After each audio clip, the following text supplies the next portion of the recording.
Good morning student. Today we will discuss about class 11th chemistry chapter redox reactions. Today's our second video lectures recorded for the chemistry chapter redox chemical reactions. In last videos we will discuss about the electron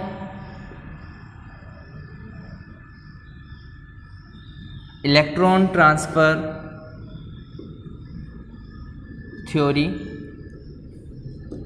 electron transfer theory के base पर कौन सी chemical reactions redox reactions कहलाती है, कौन सी chemical reactions oxidation, कौन सी chemical reaction जो है वो रिडक्शन रिएक्शंस कहलाती है। इनसे रिलेटेड लास्ट वीडियो लेक्चर में अपन ने डिस्कस किया है। मैं एक बार थोड़ा सा आपको वापस से रिवाइज करा देता हूँ। जैसे फॉर एग्जांपल अगर आपके पास क्या है Na+Cl है ना, Na+ है और Cl- है, तो यहाँ से क्या बन रहा है NaCl बन रहा है।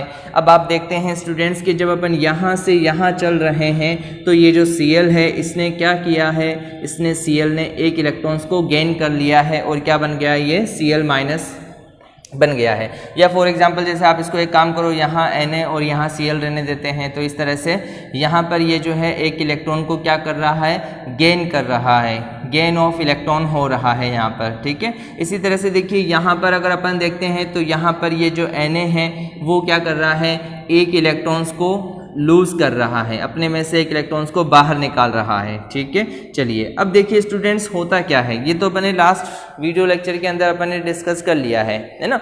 तो जो ऑक्सीडेशन रिएक्शन है उसमें क्या होता है कि इलेक्ट्रॉन्स को लूज किया जाता है। फॉर एग्जांपल जैसे क्या होगा कि अगर Na है वो अपने में से एक इलेक्ट्रॉन को बाहर निकाल रहा है और क्या बन रहा है, Na+ बन रहा है और साथ ही साथ अपने में से एक इलेक्ट्रॉन को यहाँ से रिलीज कर रहा है। तो ये जो रिएक्शन होगी इसे मैं क्या कह सकता हूँ, ऑक्सीडेशन रिएक्शन, ठीक है।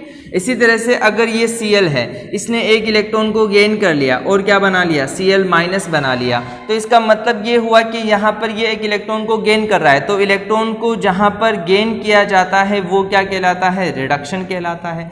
अब देखिए ये कंप्लीट रिएक्शन है तो वो तो हो जाएगी रेडॉक्स रिएक्शन, लेकिन ये हाफ पोर्शन है इस केमिकल रिएक्शन का, तो इसे अपन बोल सकते हैं ऑक्सीडेशन हाफ, ठीक है ना। और यहाँ पर ये हाफ है रिडक्शन रिएक्शन, तो यहाँ पर ये क्या कहलाएगा, ये कहलाएगा रिडक्शन हाफ। तो इस तरह से अपन ऑक्सीडेशन हाफ और रिडक्शन हाफ को बता सकते हैं, ठीक है। चलिए अब उसके बाद अगर अपन बात करें तो क्या हमेशा ऐसा होता है कि सभी इलेक्ट्रॉन्स या सभी मेटल्स जो हैं वो एक ही तरह से इलेक्ट्रॉन्स को ट्रांसफ़र करेंगे, या जैसे मान लीजिए आपके पास दो मेटल्स हैं, है ना। जैसे मान लीजिए फॉर एग्जांपल आप कहते हो कि आपके पास जिंक भी है और कॉपर भी है और इन दोनों मेटल का कंपैरिजन करवाना चाहते हैं। तो अपन यहाँ पर जब कंपैरिजन करवाएंगे तो अपन ये देखेंगे कि इन दोनों मेटल में से कौन सी मेटल ऐसी है जो आसानी से इलेक्ट्रॉन डोनेट करेगी और कौन सी मेटल ऐसी होगी जो इलेक्ट्रॉन को गेन करेगी। तो वो चीज़ क्या कहलाती है, वो कहलाती है कंपैरिजन या comparison metals between electron transfer, ठीक है ना। तो अपना जो नेक्स्ट एनसीईआरटी टॉपिक है वो यही है, इससे रिलेटेड अपन डिस्कस कर लेते हैं एक बार। अपना टॉपिक है कॉम्पिटिटिव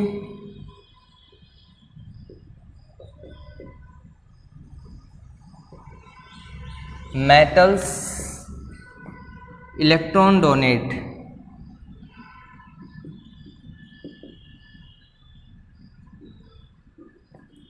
कौन सी मेटल, जैसे फॉर एग्जांपल स्टूडेंट्स क्या होता है, अपन एक एक्टिविटी देख लेते हैं।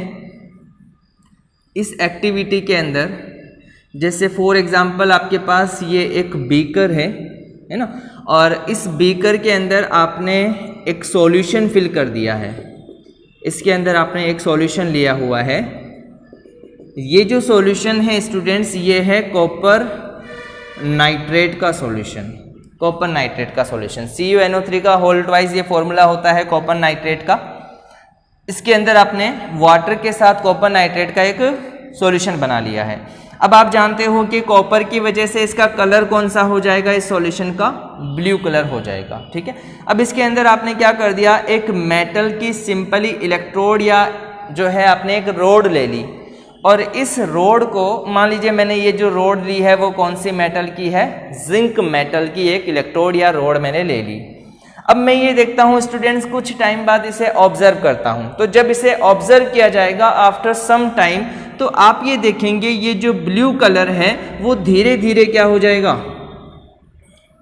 डिसअपीयर हो जाएगा, ये डिसअपीयर हो जाएगा। अब जैसे ये डिसअपीयर होगा यहाँ से, यानी कि ये जो ब्लू कलर है वो धीरे धीरे हटना शुरू हो जाएगा, डिसअपीयर होना शुरू हो जाएगा। और आप देखोगे कि यहाँ पर ये जो इसकी रोड है, जिंक मेटल की रोड, इस जिंक मेटल की रोड पर एक शाइनी ब्राउन, या इसे अपन ब्राउन भी बोल सकते हैं, केवल शाइनी ब्राउन या ब्राउन कलर की एक लेयर बनना शुरू हो जाएगी, आपको लेयर बनती हुई दिखाई देगी। कुछ टाइम बाद आप देखते हो स्टूडेंट्स के यहाँ पर ये जो कलर है, अब इस कलर में कोई चेंजेस नहीं आता है। मतलब जैसे अगर मान लीजिए ये थोड़ा सा डल हो गया, ब्लू कलर जो है वो थोड़ा सा डल हो गया, अब ये और ज़्यादा डल नहीं हो रहा है, और ज़्यादा लाइट नहीं हो रहा है, तो इसका मतलब ये हुआ कि यहाँ पर अब इस कलर में कोई चेंजेस नहीं आ रहा है। तो वो जो कंडीशन होगी जहाँ पर कलर में कोई चेंजेस नहीं आएगा, वो कंडीशन क्या कहलाएगी, वो कहलाएगी इक्विलिब्रियम।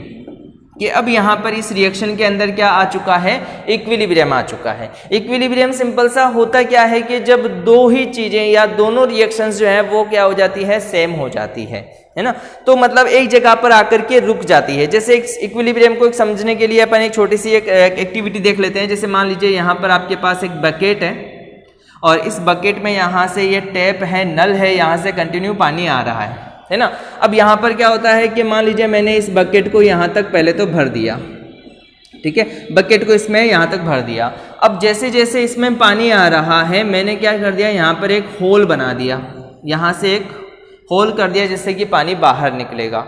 मुझे इसको ऐसा सेट करना है कि जितने अमाउंट में यहाँ से पानी आ रहा है उतने ही अमाउंट में यहाँ से पानी निकल जाए, है ना। यानी ये जो होल है वो इतना बड़ा होना चाहिए कि यहाँ से जो वाटर की स्पीड होगी बाहर निकलने की, वो यहाँ से आने वाले वाटर की स्पीड के इक्वल हो जाए।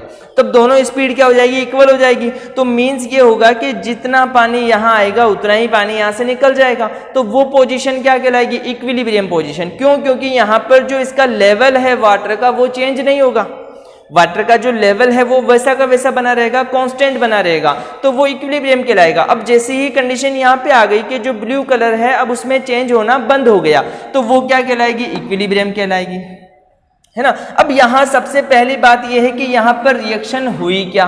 देखिए सबसे पहली बात ये हुई कि भाई ये जो Zn है, इस Zn ने क्या किया, इस Zn ने Cu2+ आयंस के साथ जो है रिएक्शन की। क्योंकि अपन जानते हैं, देखो यहाँ पर ये क्या है, कॉपर नाइट्रेट है। अब कॉपर नाइट्रेट का अगर आप सॉल्यूशन बनाते हो तो सिंपल सी बात है, ये आयंस में टूट जाएगा, और आयंस में टूटेगा तो Cu2+ आयंस बनाएगा और NO3 के 2 आयंस बना लेगा, ठीक है ना। तो यहाँ पर क्या होगा, ये इस तरह से ये जो कॉपर मेटल है, कॉपर मेटल्स के जो आयंस हैं वो धीरे धीरे किसके साथ रिएक्ट होना शुरू हो जाएंगे, जिंक मेटल के साथ। और जैसे जैसे वो जिंक मेटल के साथ रिएक्ट होंगे तो क्या हो जाएगा, Zn2+ साथ ही साथ यहाँ से Cu, इस तरह से ये रिएक्शन कंप्लीट होगी। तो यहाँ पर आप देखिए कि ये जो जिंक मेटल की रोड है, इसके ऊपर कॉपर के पार्टिकल्स, ये वाले कॉपर के पार्टिकल्स क्या हो रहे हैं, एक्यूमुलेट हो रहे हैं, इकट्ठे होते जा रहे हैं। इस वजह से इसका कलर कौन सा आ गया, ब्राउन कलर आ गया। पहली बात तो ये हो गई। अब देखिए अगर मैं बात करता हूं, यहां से जब अपन यहां चलते हैं तो इस जिंक ने क्या कर दिया है, 2 इलेक्ट्रॉन्स को लूज कर दिया है, अपने में से बाहर निकाल दिया है। और अगर अपन बात करते हैं कि यहां से यहां Cu2+ से यहां अगर अपन बात करते हैं तो ये क्या करता है, 2 इलेक्ट्रॉन्स को गेन कर रहा है। यहां पर 2 इलेक्ट्रॉन्स जो है वो गेन हो रहे हैं। यहां तक का क्लियर हो गया आप लोगों को कि भाई यहां से 2 इलेक्ट्रॉन्स बाहर निकल रहा है, Zn में से 2 इलेक्ट्रॉन बाहर निकले, मतलब कि जैसे ही 2 इलेक्ट्रॉन बाहर निकले तो इस पर चार्ज क्या आ जाएगा, +2 का चार्ज आ जाएगा। 2+ भी लिखा जा सकता है, +2 भी लिखा जा सकता है, इसको वैल्यू नहीं है ना। अब यहाँ पर जैसे कॉपर है, इसके ऊपर पहले क्या था, 2+ का चार्ज था। अब इसने जब 2 इलेक्ट्रॉन गेन कर लिए तो क्या हो जाएगा, जो चार्ज है वो 0 हो जाएगा, न्यूट्रल हो जाएगा। क्योंकि इलेक्ट्रॉन पर चार्ज क्या होता है, माइनस, और 2 इलेक्ट्रॉन यानी कि 2 माइनस, और यहाँ पर 2+, तो 2+ और 2 माइनस एक दूसरे को क्या कर देंगे, कैंसिल आउट कर देंगे। तो इस तरह से यहाँ पर क्या हो जाएगा, न्यूट्रल हो जाएगा। ठीक है। तो ये इस तरह से, अब देखो कंडीशन क्या है, कंडीशन ये है कि जब आपने जिंक मेटल की रोड को किस में डिप करा दिया है, कॉपर नाइट्रेट के सॉल्यूशन में डिप करा दिया है, तब कुछ इस तरह की केमिकल रिएक्शन हो रही है। ठीक है, चलिए अब अगर मान लीजिए अपन कंडीशन को थोड़ा सा चेंज कर लेते हैं। अब कंडीशन जो सेकंड कंडीशन है, उस सेकंड कंडीशन के अपन सेकंड कंडीशन के अंदर अपन ने क्या किया हुआ है, थोड़ा सा चेंज करके यहां पर ऐसा कर दिया अपन ने, जैसे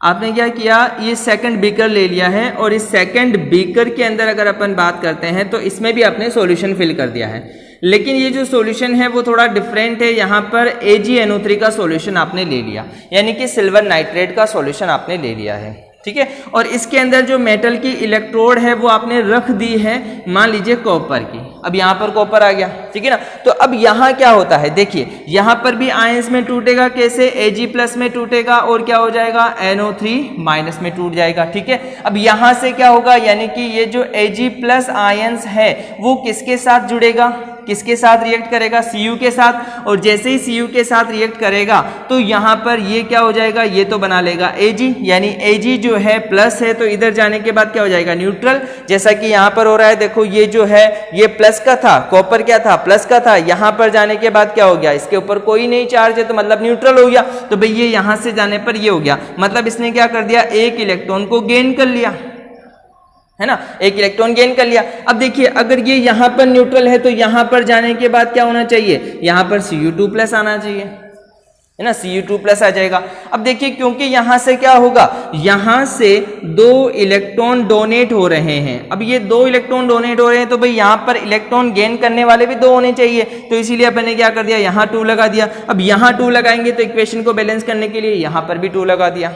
ठीक है, तो ये इस तरह से हो जाएगा। अब यहाँ आप देखोगे कि यहाँ ये जो सॉल्यूशन है ये धीरे धीरे कौन सा बनता चला जाएगा, ब्लू कलर का बनता चला जाएगा। क्यों, क्योंकि पहले क्या था, पहले जब कॉपर नाइट्रेट था तो ब्लू कलर का था, लेकिन जब उसने जिंक के साथ रिएक्ट कर ली तो क्या बनाने लग गया, वो ZnNO3 बनाने लग गया, है ना, यानी जिंक नाइट्रेट बनाने लग गया, तो वो कलर डिसअपीयर हो गया। लेकिन अब यहाँ पर क्या है, AgNO3 है, इसका कोई कलर नहीं होता है, ये कौन सा होता है, कलरलेस होता है। इसका जो सॉल्यूशन होगा वो कलरलेस सॉल्यूशन होगा। लेकिन आफ्टर सम टाइम जब इसके अंदर आपने एक कॉपर मेटल की रोड लगा रखी है तो उसके बाद उसका जो सॉल्यूशन का कलर हो जाएगा वो कौन सा हो जाएगा, ब्लू कलर हो जाएगा। अब वहां पर भी वही कंडीशन आ जाएगी इक्विलिब्रियम वाली, है ना। तो जब इसके अंदर इक्विलिब्रियम आता है तो जो कलर में चेंज होना होता है वो रुक जाता है। अब आपको एक तो तरीका ये है कि आपने इसे ऑब्जर्व कर लिया कि आप देख रहे हैं कि कलर में कोई चेंजेस नहीं आ रहा, मतलब यहाँ पर इक्विलिब्रियम आ गया।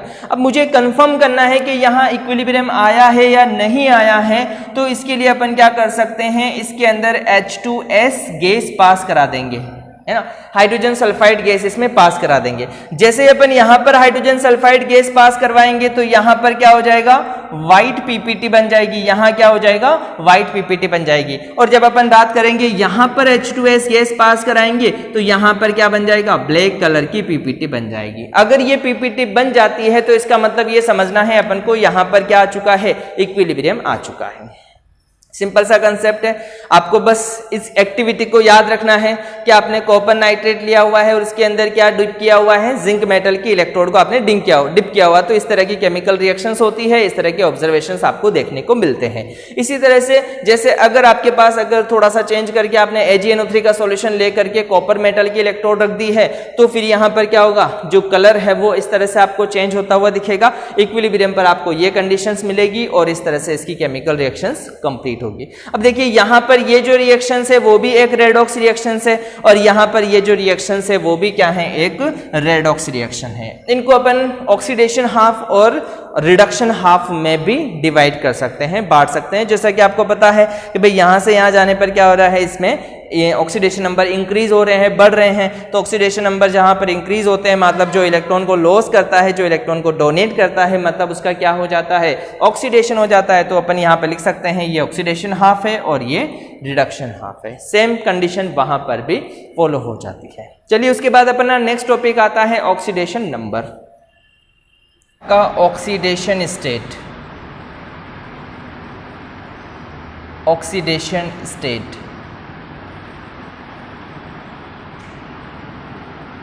देखिए स्टूडेंट्स, ऑक्सीडेशन स्टेट क्या होती है। सबसे पहली बात, अगर अपन इसकी डिफाइन की बात करते हैं तो अपन ये कहते हैं कि किसी भी एलिमेंट की जो वैलेंसी स्टैंड वो करता है किसी भी कंपाउंड के अंदर, वो क्या कहलाती है, उसकी ऑक्सीडेशन स्टेट कहलाती है। सिंपल सी बात है कि अगर कोई भी एलिमेंट, जैसे फॉर एग्जांपल जैसे अपन बात करते हैं कि अगर आपके पास LiCl है, लिथियम क्लोराइड, है ना।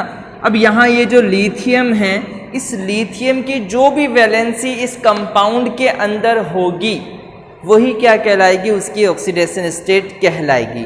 इंपॉर्टेंट है, न्यूमेरिकल क्वेश्चन बनता है यहाँ से ऑक्सीडेशन स्टेट को फाइंड करने के लिए।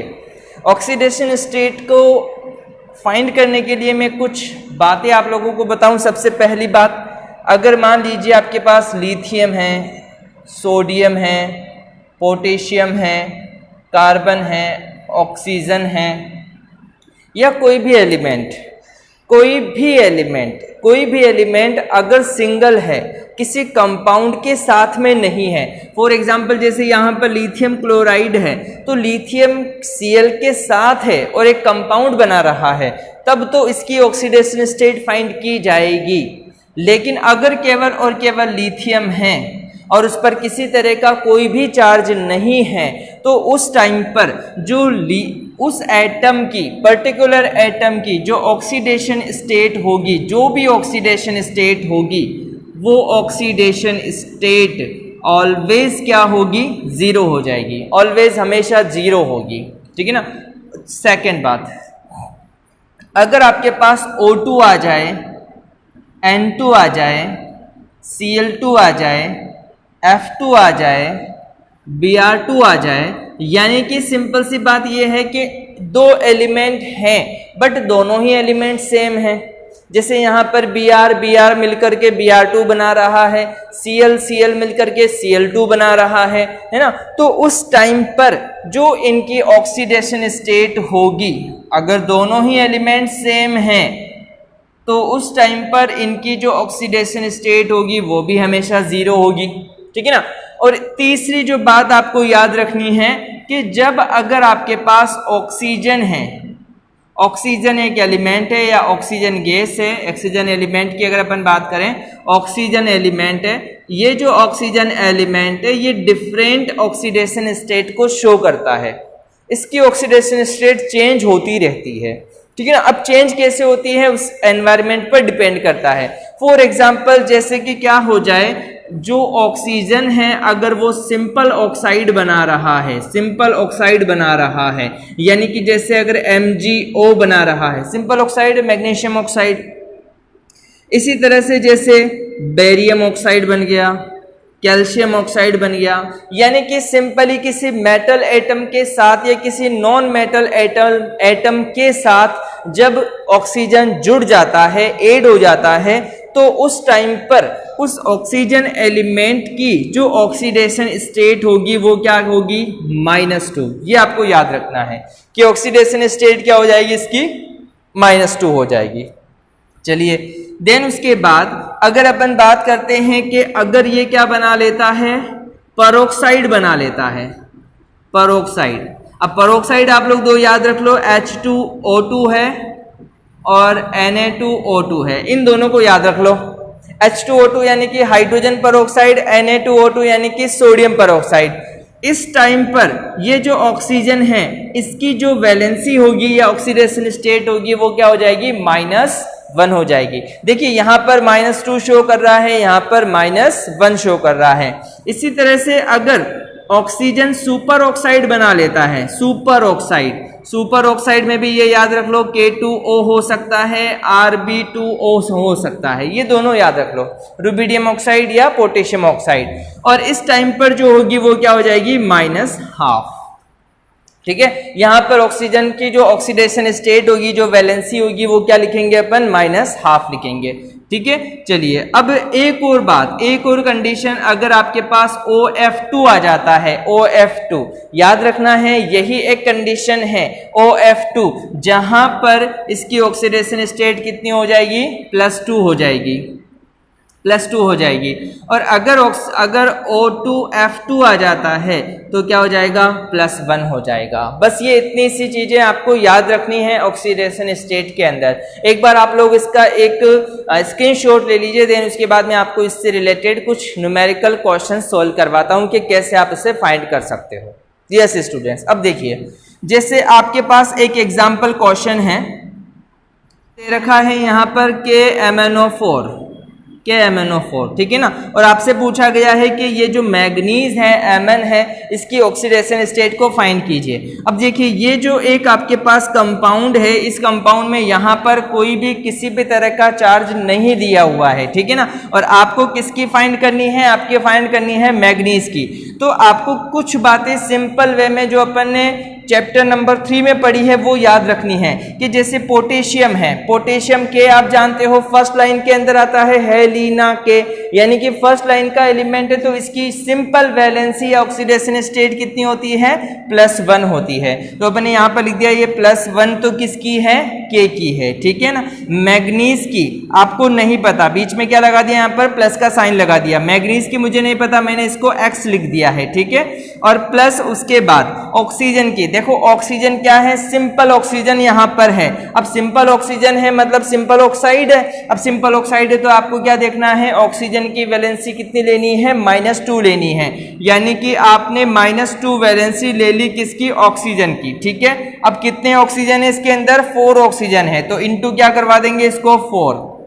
अब यहां पर देखिए, ये तो हो गया पोटेशियम की, ये हो गई आपकी X की वैल्यू, ये हो गई आपका -2 ऑक्सीजन की हो गई ऑक्सीडेशन स्टेट, और क्योंकि 4 ऑक्सीजन है। अब यहाँ पर आपने कर दिया 0, क्योंकि यहाँ पर ऊपर किसी तरह का कुछ भी चार्ज नहीं है, तो इक्वल टू क्या हो गया, 0। ये एक इक्वेशन बन गई आपके पास। चलिए अब देखिए, यहाँ पर अगर मैं बात करूँ तो यहाँ ये कितना हो जाएगा, ये हो जाएगा 1 + X प्लस यहाँ पर कितना हो जाएगा, ये हो जाएगा -8, ठीक है। अब देखिए, अगर मैं क्या करता हूं कि मैं इसको, जैसे फॉर एग्जांपल अगर अपन को x की वैल्यूज निकालनी है, तो x की वैल्यूज निकालेंगे तो यहां पर ये 8 - 1 = कितना आ जाएगा, +7। तो यहां से आपको पता चला x की वैल्यू कितनी आ चुकी है, +7 आ चुकी है। आपको पता चल गया ना, यहां से आपने क्या किया, इस 8 को, जैसे ये 0 है, इस 8 को आप क्या करते हो, उस तरफ लेके जाते हो, तो माइनस का है तो प्लस में आ जाएगा, और ये 1 जो है वो भी इधर लेके जा रहे हो तो प्लस का है तो माइनस में हो जाएगा। तो क्या हो जाएगा, 8 - 1 यानी कि 7, तो क्या आ जाएगा, +7। तो ये जो मैग्नीज है, इस मैग्नीज की ऑक्सीडेशन स्टेट कितनी हो जाएगी, यहाँ पर +7 हो जाएगी। एक और एग्जाम्पल लेते हैं, जैसे फॉर एग्जांपल अगर आपके पास K2Cr2O7 है ना, और आपसे पूछा गया है कि यहाँ पर ये जो Cr है, क्रोमियम है, इसकी ऑक्सीडेशन स्टेट बताइए। एक और बात याद रखनी है, ऑक्सीडेशन स्टेट हमेशा सेंट्रल एटम की निकाली जाती है। नॉर्मली सेंट्रल एटम जो होता है मेटल होता है, तो यहाँ पर मेटल कौन सा है, क्रोमियम है, और यहाँ पर मेटल कौन सा है, मैग्नीज है। सो नॉर्मली जो है मेटल एटम की ही ऑक्सीडेशन स्टेट को फाइंड करने के लिए आपको क्वेश्चन में कहा जाता है, ठीक है ना। अब यहाँ से देखिए, यहां पर भी कोई वैल्यूज नहीं है, मतलब किसी तरह का कोई चार्ज नहीं है। आप जानते हो कि K की कितनी होती है, +1 इंटू क्या करवा दूंगा, 2 इंटू 2, इसलिए क्योंकि K की वैलेंसी तो है +1, और क्योंकि 2 K दिए हुए हैं इंटू 2 करवा दिया। फिर उसके बाद प्लस का साइन आ गया, क्योंकि अब यहां से Cr के बारे में चलेंगे। Cr की मुझे नहीं पता है तो मैंने मान ली X, है ना, और इंटू 2 करवा दूंगा, क्यों, क्योंकि यहाँ पर Cr कितने दे रखे हैं, 2 दे रखे हैं। फिर उसके बाद आ गया प्लस, ठीक है ना, वापस प्लस आ गया। ऑक्सीजन, आपको पता है ऑक्सीजन की कितनी होती है वैलेंसी, -2 लेनी है, ठीक है ना। 7 है तो इंटू 7 करवा दूंगा, = आ जाएगा आपके 0, ठीक है। तो इस तरह से आपने क्या किया, इस इक्वेशन को बना लिया। अब यहां पर अगर मैं बात करूंगा तो ये हो जाएगा 2 प्लस, और ये कितना हो जाएगा, 2x प्लस, ये कितना हो जाएगा, -14 हो जाएगा, = 0। अब अगर अपन बात करें कि यहां से मैं इसको इधर लेके जाऊं तो ये 2x = कितना हो जाएगा, माइनस का है तो प्लस का आ जाएगा 14, ये हो गया 14 प्लस का, और माइनस यहां से अगर अपन बात करें तो 2 ये चला जाएगा, तो यहां से अगर अपन बात करें तो ये कितना आ जाएगा, 12, और ये 12 किसकी वैल्यू आई है, 2x की वैल्यू आ गई है। तो x की वैल्यूज निकालने के लिए क्या करेंगे, x इक्वल्स टू 12/2 कर देंगे तो क्या आ जाएगा 6। तो ये जो क्रोमियम है, इस क्रोमियम की वैलेंसी या ऑक्सीडेशन स्टेट क्या आ जाएगी, प्लस की 6 आ जाएगी। तो इस तरह से अपन क्या कर सकते हैं, ऑक्सीडेशन स्टेट को फाइंड कर सकते हैं। इंपॉर्टेंट टॉपिक है, क्वेश्चन पूछे जाते हैं, तो इस तरह से आपको x वैल्यूज निकालते हुए ऑक्सीडेशन स्टेट को फाइंड करना है फ्रेंड्स। अब इसके बाद अपना जो नेक्स्ट टॉपिक है वो है पैराडॉक्स, या इसी को अपन फ्रैक्शनल ऑक्सीडेशन नंबर भी कहते हैं, फ्रैक्शनल ऑक्सीडेशन नंबर। इससे जस्ट पहले वाले में अपन ने ऑक्सीडेशन नंबर फाइंड आउट कैसे करते हैं वो देख लिया है। अब कुछ एग्जांपल्स ऐसे आ जाते हैं जैसे आपकी एनसीईआरटी बुक के अंदर दिया हुआ है, जैसे H2SO5 एक ही एग्जांपल दिया हुआ है। एक एग्जांपल है जैसे CrO5, ठीक है ना। एक एग्जाम्पल है जैसे Br3O8। ये 3 एग्जाम्पल्स है और तीनों ही एग्जाम्पल्स बहुत ही ज़्यादा इम्पोर्टेंट हैं, इनको आपको अच्छे से समझना है। अब यहाँ स्टूडेंट्स क्या होता है, जब अपन पिछला वाला जो मेथड अपन ने ट्राई किया था, अगर वही मेथड अपन यहाँ पर ट्राई करते हैं और यहाँ पर अगर अपन इस सल्फर की, इस क्रोमियम की और ये जो Br है, इनकी अगर अपन ऑक्सीडेशन नंबर्स फाइंड करते हैं तो क्या हो जाता है, इनके ऑक्सीडेशन नंबर्स को फाइंड करने में बहुत ही ज़्यादा प्रॉब्लम्स आ जाती है, दिक्कतें आ जाती है, ठीक है ना। यानी कि सही नहीं आता है, क्योंकि एक्चुअल में क्या होता है कि अगर जैसे फॉर एग्जांपल अगर अपन इसकी बात करते हैं, यहाँ पर ये जो सल्फर है इसका ऑक्सीडेशन नंबर कितना आना चाहिए, तो इसका ऑक्सीडेशन नंबर एक्चुअल में क्या होता है, अगर अपन बात करें तो यहाँ से ये जो 5 ऑक्सीजन है, 5 ऑक्सीजन यानी एक ऑक्सीजन क्या रिप्रेजेंट करेगा, -2, तो -2 इंटू 5 करेंगे तो ये तो कितना हो जाएगा, ये हो जाएगा -10, ठीक है। और ये एक हाइड्रोजन है, ये एक हाइड्रोजन क्या शो करता है, +1 और +1 और यहाँ पर कितने हाइड्रोजन है, 2, इसलिए कितना हो जाएगा +2, तो +2 और -10, तो यहाँ पर क्या आ जाएगा +8, है ना। तो यहाँ पर इसके अकॉर्डिंग अगर मैं वो मेथड पुराना वाला मेथड ही अगर यहाँ पर यूज में लेता हूँ तो यहाँ पर ये जो सल्फर है इसकी ऑक्सीडेशन स्टेट क्या आनी चाहिए, 8 आनी चाहिए, बट एक्चुअल में ये गलत है। एक्चुअल में इसका क्या है कि हर सल्फर जो होता है वो एक ही एनवायरमेंट में नहीं है, यहाँ पर जो इसकी एक्चुअल जो ऑक्सीडेशन स्टेट होती है वो थोड़ी फ्रैक्शंस में आ जाती है, ठीक है ना, फ्रैक्शंस में आ जाती है। तो इस तरह की जो एग्जाम्पल्स हैं उनको अपन किस तरह से सॉल्व करेंगे उसको देखने के लिए सबसे पहले आपको क्या करना पड़ेगा, इनको सॉल्व करने से पहले आपको इनके स्ट्रक्चर्स को बनाना पड़ेगा। जैसे फॉर एग्जांपल अपन इसके स्ट्रक्चर्स को बनाते हैं यहाँ पे,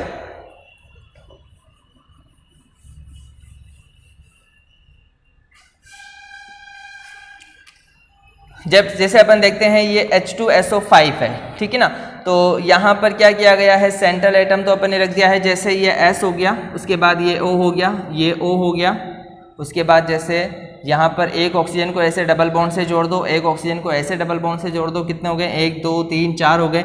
एक ऑक्सीजन को यहाँ जोड़ दो और एक हाइड्रोजन को यहाँ ऐड करा दो और एक हाइड्रोजन को यहाँ ऐड करा दो। इसका डायग्राम कुछ इस तरह से होता है, इसका स्ट्रक्चर कुछ इस तरह से बनेगा। इसमें सेंट्रल एटम कौन सा है, सल्फर है, और इस सल्फर का मुझे क्या देखना है, ऑक्सीडेशन स्टेट को फाइंड करना है, ठीक है। तो अब यहाँ पर क्या होता है, देखिए स्टूडेंट्स, ये वाले जो ऑक्सीजन है, जो ऑक्सीजन और ऑक्सीजन के साथ जुड़े हुए हैं, तो यहाँ पर इसकी वैलेंसी कितनी हो जाएगी, -1, इसकी वैलेंसी कितनी हो जाएगी, -1, ठीक है ना। अब यहाँ पर अगर अपन बात करेंगे तो इसकी जो वैलेंसी हो जाएगी, यहाँ पर तो हो जाएगी -2, यहाँ पर हो जाएगी -2, ठीक है। और यहाँ अगर अपन बात करेंगे तो ये हो जाएगी आपके -2, ठीक है। तो इस तरह से अब देखिए स्टूडेंट्स, अपन को क्या करना है यहाँ पर, जैसे अच्छा आप जानते हो हाइड्रोजन की कितनी होती है, +1, यहाँ पर ये हाइड्रोजन है, इसकी भी कितनी हो जाएगी, +1 हो जाएगी, ठीक है।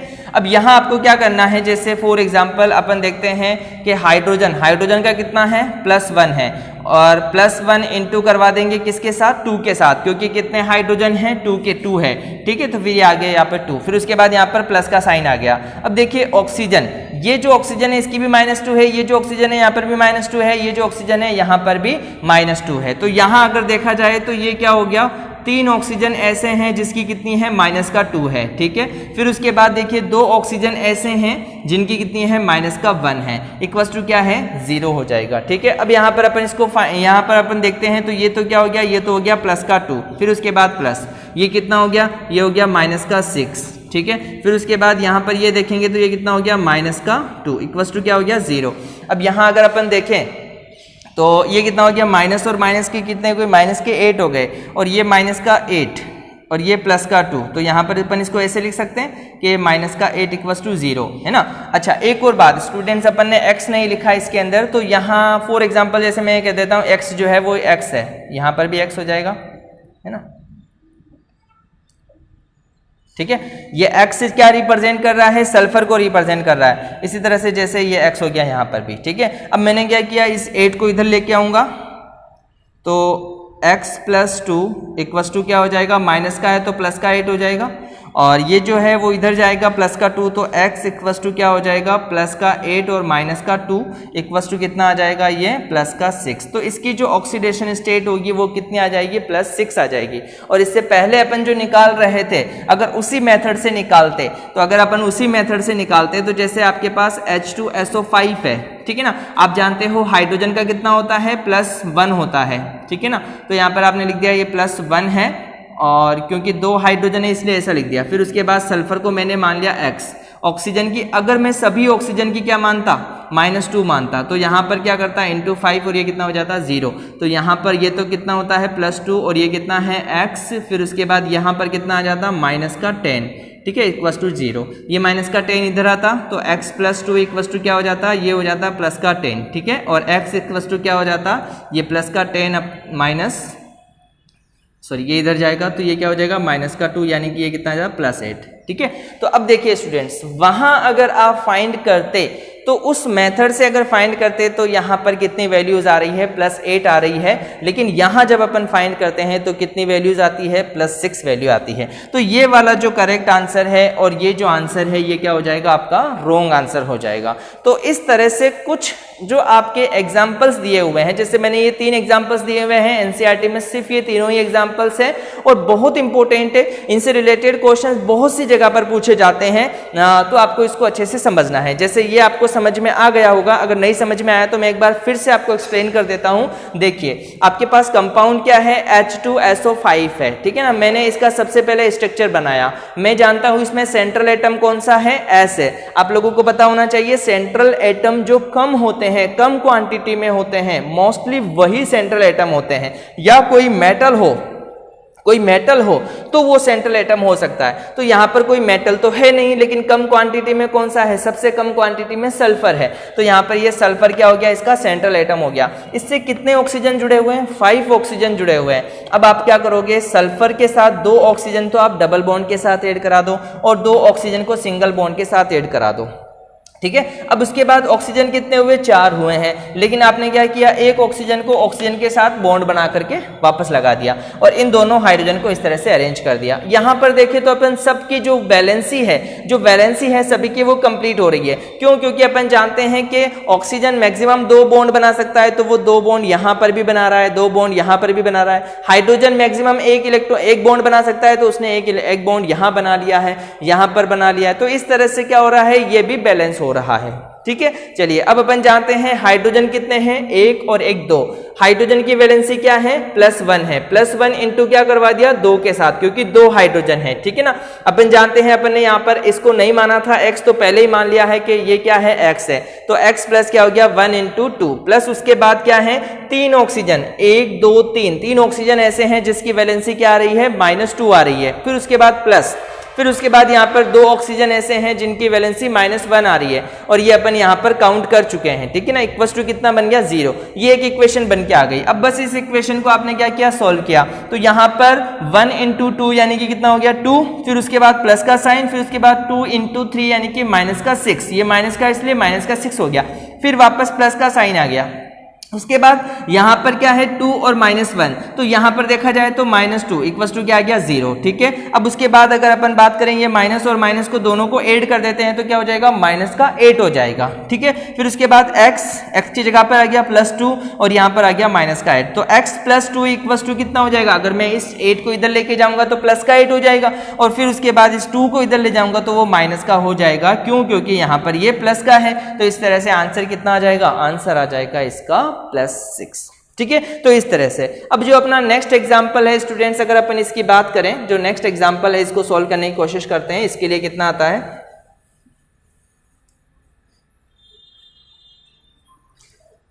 देखिए ये जो क्रोमियम है, ये क्रोमियम जो है ये वाला तो बहुत ही ज्यादा इंपॉर्टेंट है स्टूडेंट्स, इसको तो आपको बहुत अच्छे से समझना है।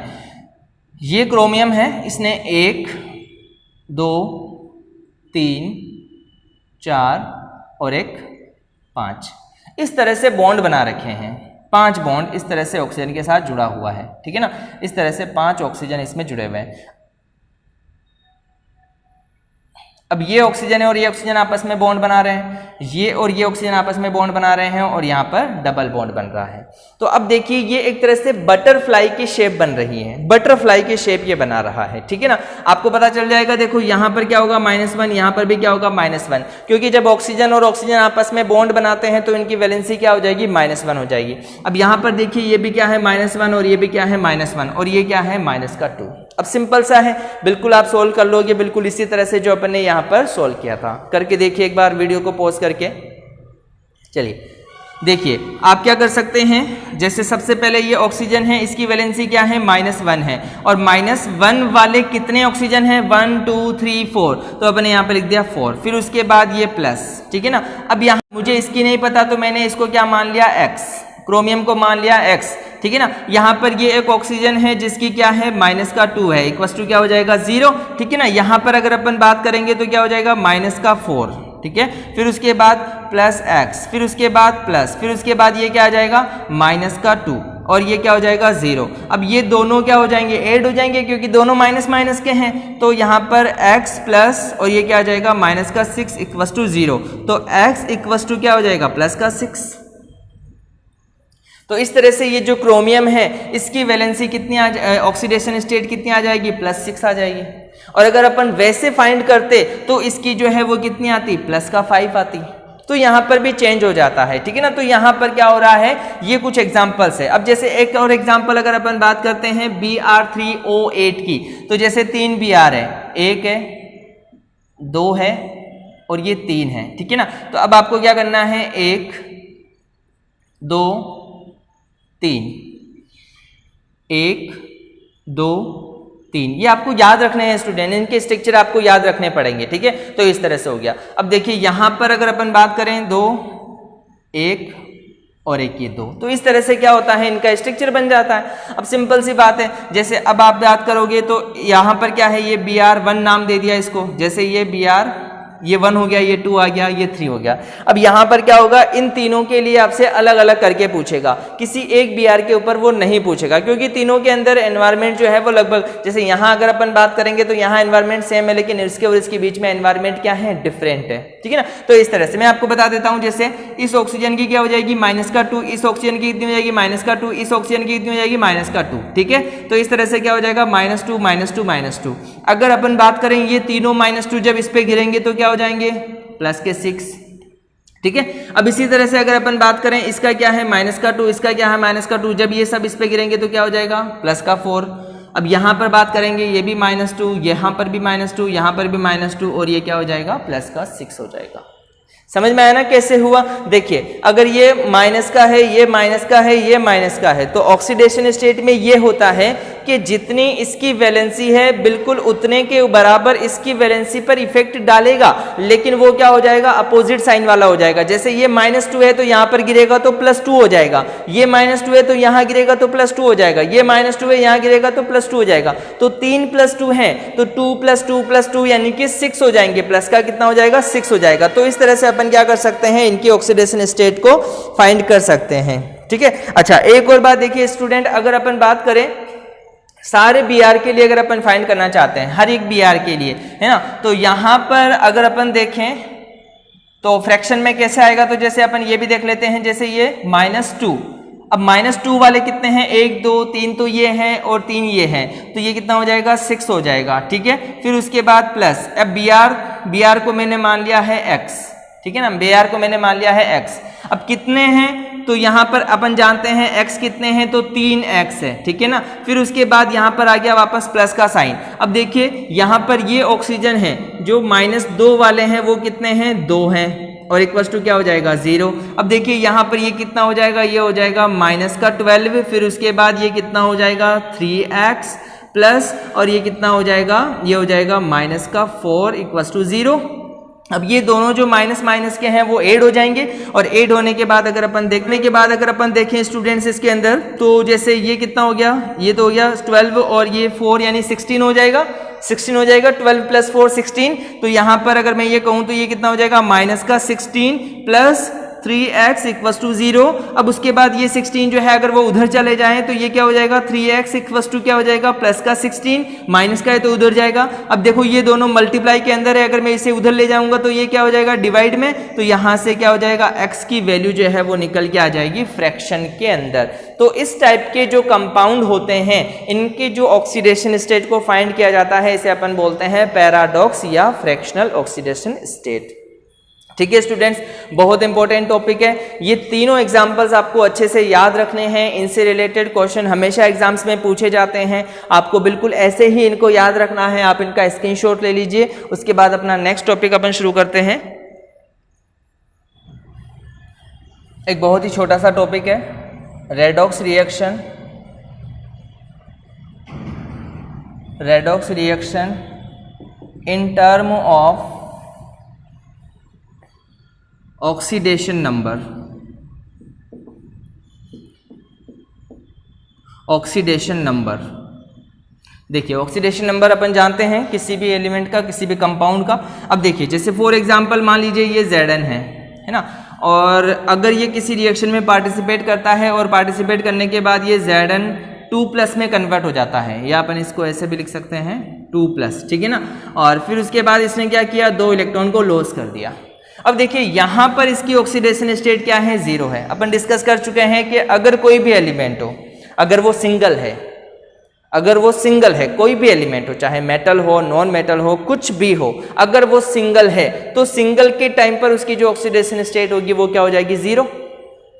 अगर इसने क्या कर दिया, इलेक्ट्रॉन को डोनेट कर दिया, अब यहां पर भी ये सिंगल तो है बट इसने क्या कर दिया, इलेक्ट्रॉन को डोनेट कर दिया। जब इलेक्ट्रॉन को डोनेट कर दिया तो उस टाइम पर इस पर कोई ना कोई चार्ज आ गया, तो जो चार्ज आया है वही क्या कहलाएगी, इसकी ऑक्सीडेशन स्टेट कहलाएगी। तो आप देखिए यहां से यहां चलने पर इस केमिकल रिएक्शन के अंदर अगर मैं कहूं जो ऑक्सीडेशन नंबर हैं वो क्या हो रहे हैं, इंक्रीज हो रहे हैं। तो जहां पर ऑक्सीडेशन नंबर इंक्रीज होते हैं वो रिएक्शन क्या कहलाती है, ऑक्सीडेशन रिएक्शन कहलाती है। बस इतनी सी बात याद रखनी है, जहां पर ऑक्सीडेशन नंबर इंक्रीज होते हैं वो रिएक्शन ऑक्सीडेशन रिएक्शन कहलाती है। अब इसी तरह से जैसे मान लीजिए ये Cu2+ है ना, और इसने क्या कर लिया, 2 इलेक्ट्रॉन को गेन कर लिया। अब जैसे ही इलेक्ट्रॉन को गेन करेगा तो ये क्या बना लेगा, Cu।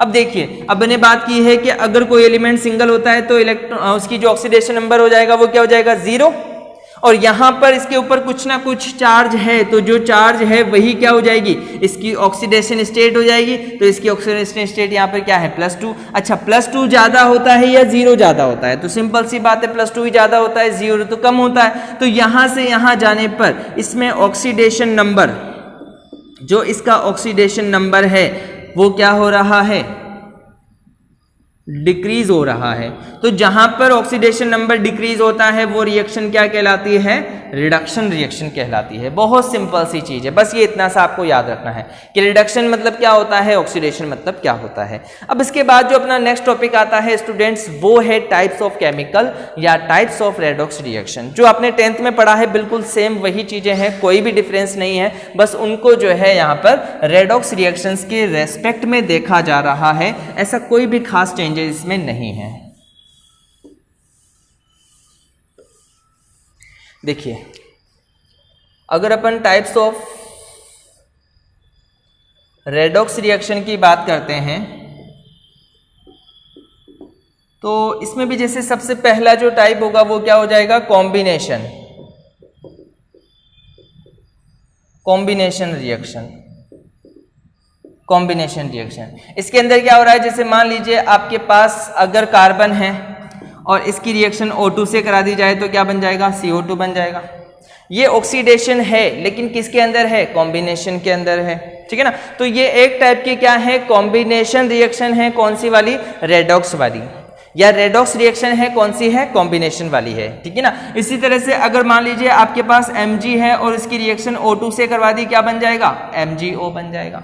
यहां पर भी कॉम्बिनेशन हो रहा है, तो इसका मीन्स ये हुआ स्टूडेंट्स के यहां पर ये जो केमिकल इक्वेशन है यहाँ पर नॉर्मली अगर अपन देखें तो सभी को ऑक्सीजन के साथ रिएक्ट करवाया जाता है और कंबाइन करवाया जाता है जब दो या दो से ज़्यादा मॉलिक्यूल, जैसे मान लीजिए आपके पास दो जो है एलिमेंट है, जैसा एक एलिमेंट है कोई भी एलिमेंट की फॉर्म में है या किसी कंपाउंड की फॉर्म में है और उसे एलिमेंटल गैस यानी कि गैस के मॉलिक्यूल के साथ रिएक्ट करवाया जाता है, तो वो कौन सी कैटेगरी में आ रही है, कॉम्बिनेशन की कैटेगरी में आ रही है। यहाँ पर आपको थोड़ी सी एक बात ये याद रखनी है कि all combustion reactions